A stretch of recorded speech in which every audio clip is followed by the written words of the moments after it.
Ny Grande Fratrie de Madagascar moa zany dia ho tanterahana amin'ny herinandro ambony manomboka ny alarobia 17 volana May ho avy izao ka hatramin'ny 17 volana May.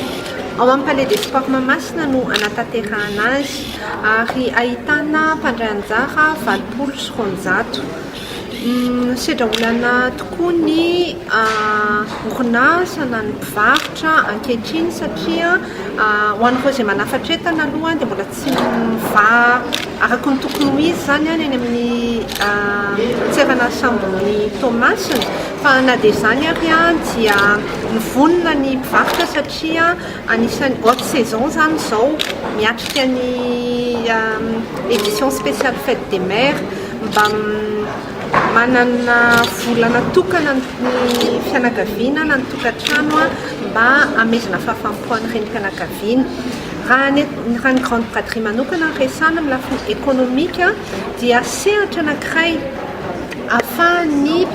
TPE, très petite entreprise sy ny entreprise moyenne mampafantatra ny entana vokarin'izy ireo na ny amidiny ary ahafahany koa manao chiffre d'affaires zany mba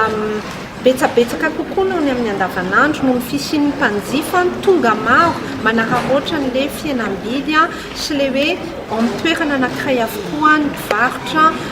mety ahitany ny entana ilainy amin'ny fiainany andavanandro.